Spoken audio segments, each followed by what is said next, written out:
Magandang araw po sa inyong lahat mga kababayan at welcome back dito po sa PNR at ito nga mga ka-review natin na nabunyag na. Nako, masyadong grandstanding PCO naglaho. Ayan mga kababayan, patungkol po riyan ang ating aalamin at bibigyan ng komento ngayong araw na ito. Pero bago po ang lahat mga kababayan, sa mga hindi pa po nakapag-subscribe ay pa-subscribe naman po. Ayan, at ito na nga, simulan na po natin to.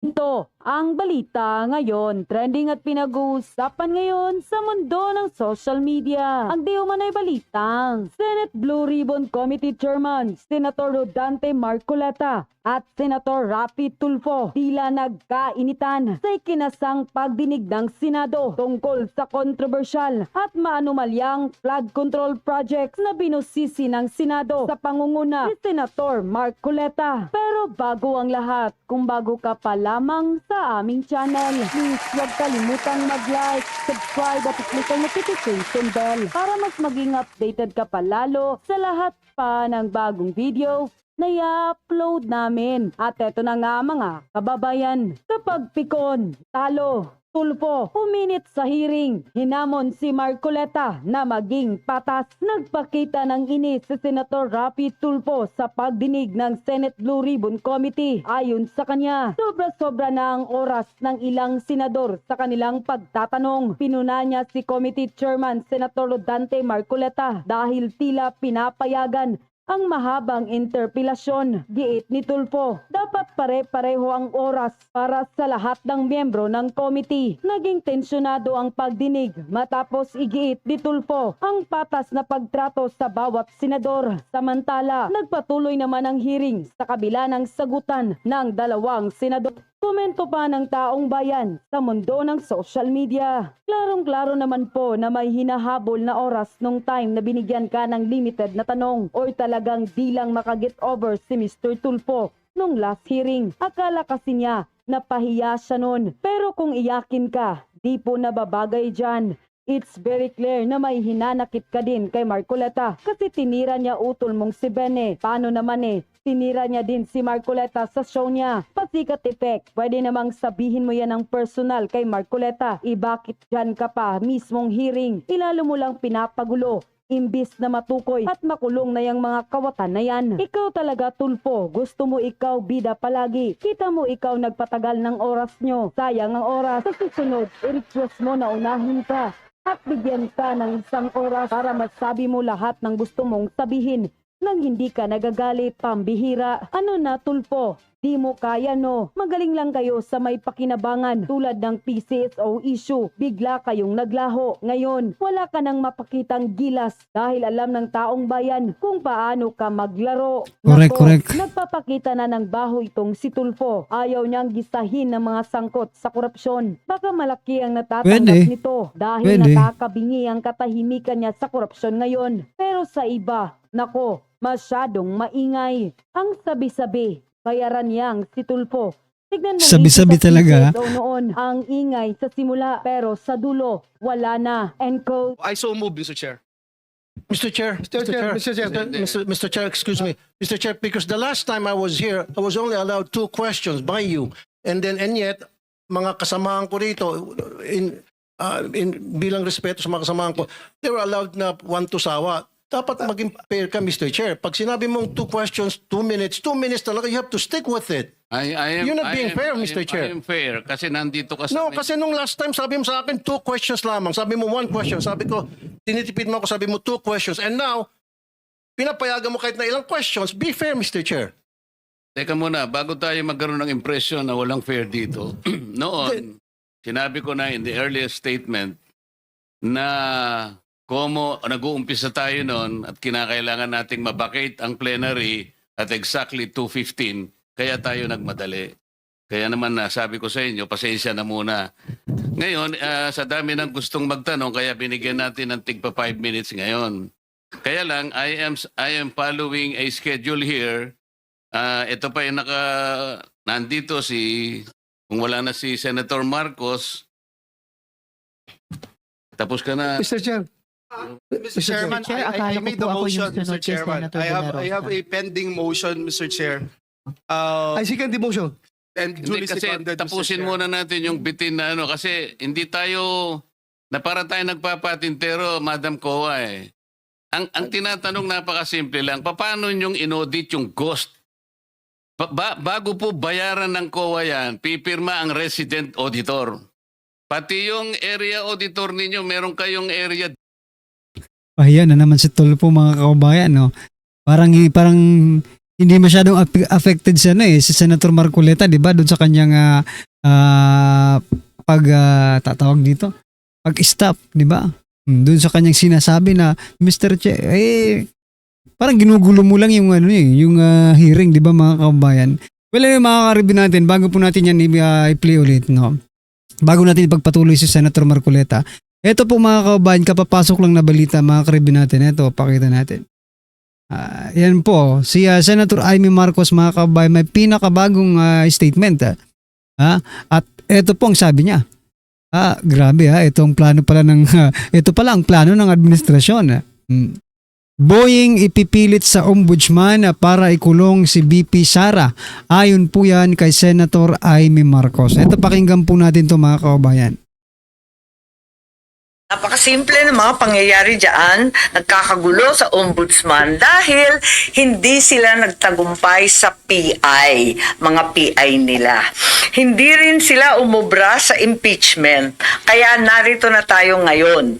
Ipipilit nila na si Boying maging ombudsman para ipakulong si VP Inday Sara bago mag-2027 at hindi lang si Inday Sara, kundi lahat ng mga Duterte, kaalyado ng mga Duterte, baka pati ako. Yan ay sa gitna ng paghihirap ng mga Pilipinong binabaha ng tubig, ng korupsyon at ng kawalang aksyon. Tinutukan ko ang Plan A nila na People's Initiative Chacha. Binuking ko ang Plan B, yung impeachment, para mawala sa landas nila si VP Sara sa 2028. Ngayon, nasa Plan C na po tayo, sa ombudsman naman. Noon pa'y nakita ko na, kaya ako nagsampa ng kaso nung May 2, nandun ako sa ombudsman. Kung hindi kayo titigil sa pamumulitika, mag-asaran tayo. Hindi ko rin kayo So yan mga kababayan, binisto na. Ni Senator Amy Marcos ang plano nila. Baka, teka lang, anong sinabi po ni Senator Amy Marcos na mas inuuna pa nila ito kaysa dito sa flood control project na mga flood control anomalies na ito. No? Biglang naisip ko, baka teka lang, baka malaman natin bigla ombudsman na si Justice Secretary Remulla. Baka kasi naging diversion lang din itong, di ba? Parang pinagsasamantalahan nila. No? Sinasamantala po nila yung issue dito po sa flood control para hindi mapag-usapan yung appointment dyan po sa ombudsman. Kailangan din po palang tutukan natin sa ombudsman mga kababayan sapagkat pag si Boying po ang nailagay doon, ay naku po, yari na mga kababayan. Director eh. Ibig nyo sabihin na bayaran ito nung walang pumirma na auditor? Your Honor, ganito po yung procedure natin. Wala na po tayong pre-audit, kaya po ang nagbabayad ay ang pumipirma na lang po. Wala sa akong disbursement pakialam sa power. pre-audit. I'm not asking you about the pre-audit. Meron kayong post-audit eh. Yes, Your Ito Honor. nangyari, ghost project eh. Opo. Tapos na tapos pero walang nangyari. Ang tinatanong namin sa'yo, Ang ob-ob naman itong taga-COA mga kababayan, either post or pre-audit mga kababayan, no? Ghost project. Di ba? Ghost project eh. Wala. Mag-post ka man or pre-audit, wala kang in-audit. Ayan, dyan tayo nagkalolokohan eh. sino ang pumirma? Bago mapirmahan yun, merong certificate of acceptance, merong certificate of completion, pipirma ang resident auditor. Hindi po pipirma ang rest. Anong gagawin ng Your COA? Honor. Post-audit nga lang po. Kaya po... Ano nga yung post-audit? In your charter, Opo. magkaintindihan tayo. Ito yung inyong charter, sample of services listed in COA Citizens Charter. Financial audit, performance audit, compliance audit, fraud audit, special audit, notice of disallowance, notice of charge, notice of suspension. Among these, alin ang aakma doon sa performance ng contract? Opo. Nasaan kayo? Papasok po siya sa compliance, sir. Sus Mariosep, Opo. wala nga ang compliance eh. Ganito po, Your Honor, marami pong observation ng mga auditors natin pagdating po sa compliance nila sa procurement. Sinong mag-a-avail ng compliance? Sino yung auditee? DPWH po sa case po natin ngayon, Oo. Your Honor. So anong nangyari? Marami pong observation ng mga auditors natin, sir, pagdating po sa compliance nila Kapag ng 9184. ba ang chairman mismo pumunta rito, he can present better questions than you, answers than you? Pareho lang din po yung isasagot, Your Honor. Kasi ganun Pareho po ang yung proseso isasagot? natin. Opo. O, sandali lang. Let us follow the... Mr. Chair. Mr. Chairman, Mr. Chair. I'm now being tempted to raise a point of order, Mr. Chairman. I made a motion duly seconded, Mr. Chairman, kasi nga kung... to subpoena, Mr. Yeah. Chairman, today, Mr. Chairman. I'm asking it today because they said they if that will finish it help us, today. okay. Any seconds? Yeah, Second. it was already seconded, Mr. Oh, there's a motion and there's second. The motion is approved. Then let's Thank you, continue Mr. with the questioning. Mr. Chair. Sir, kasi yung 5 minutes ko, maraming sumingit. Last na lang, isa lang. Hindi, Very kasi wala, maigsi. hindi na makakaano itong mga kasama natin. With the permission of Senator Tolpo. Unfair Senator tayo. Tolpo, maigsi lang. Maigsi lang. Ha?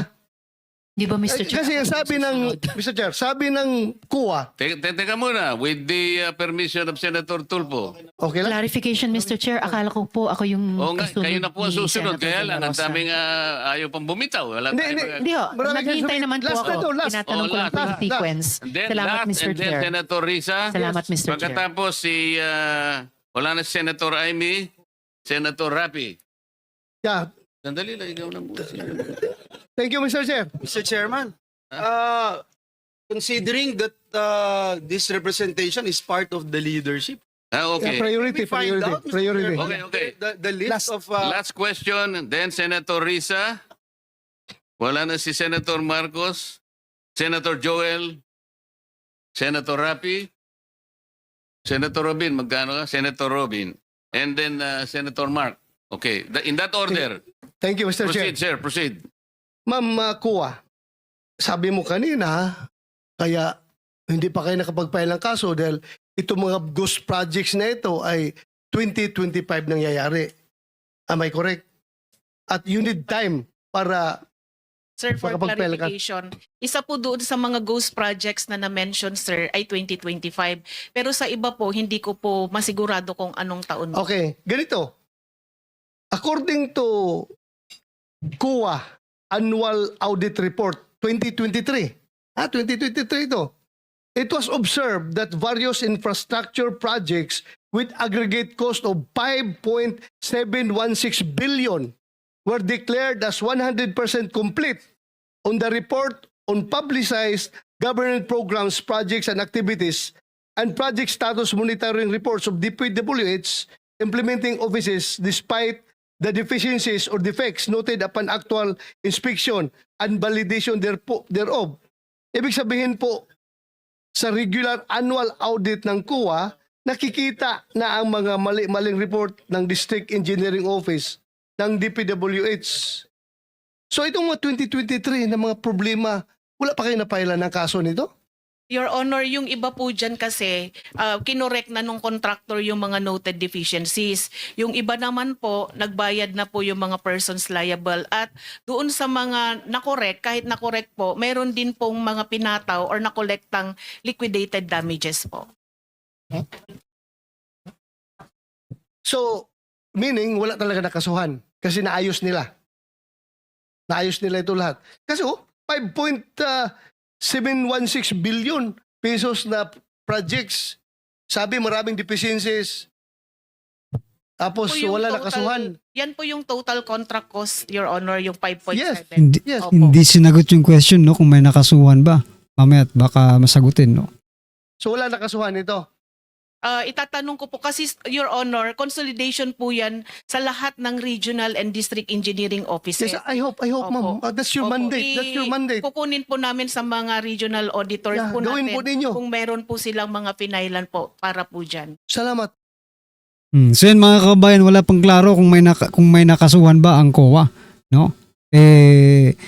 Balita nga natin mga kababayan, mayroon din taga COA, no? Na may asawa po ay kontraktor mga kababayan. Kontraktor, di ba? Kontraktor yata yun eh, di ba? Well, anyway mga karibin natin, putulin ulit natin mga kababayan, sapagat eto, si Senator Ping Lacson mga kababayan, gusto ko lang i-share ulit, no? Grabe, tuwang-tuwa si Senator Ping Lacson, ha. Sabi po dito ni Senator Ping Lacson, alam naman po natin si Senator Ping Lacson ay medyo hindi maganda, ha. Dito kaya yung kanyang pagtingin dito kaya Senator Marcoleta. Sabi niya po dito, good move on the part of the President to create an independent body to investigate flood control projects. Nako, mukhang ikaw lang ang natutuwa, Senator Ping Lacson. Alam niyo po kung bakit? Hindi naman dapat tayo matuwa about dyan. Bakit? Baka magkabayaran lang eh. Pag independent body at hindi po si Senator dyan sa Blue Ribbon, mga kababayan, posible, di ba? Posible magkabayaran po yung third party na yan. Baka nga mag-party lang yan eh. Di ba? Kayo mga kababayan, kayo, ano sa palagay nyo? Tama po ba na magkaroon ng third party body, no? Or commission, something na another commission to investigate this flood control project? Alam naman po natin, yan yung sinasabi ko nung mga last vlog natin. Ang hirap pa sa administrasyong ito. Ang hirap pagkatiwalaan. Bakit, mga kababayan? In the very first place, nagsisinungaling po sila sa taong bayan. Diba? At kapag kayo po ay nagsinungaling, 1, 2 beses at kayo ay nasa gobyerno, napakahirap na po muling magtiwala sa inyo. Diba? Yun yung sabi ko, yun ang opinion ko at maybe yun din pong opinion nyo, diba? Na baka magkabayaran lang, dyan po sa gagawing third party na yan. Diba? Ay nako mga kababayan, ano po ang inyong masasabi dyan mga kababayan? I-comment nyo na lang po. Maraming salamat po. Sa mga hindi pa po nakapag-subscribe, pa-subscribe naman po. Maraming salamat po mga kababayan.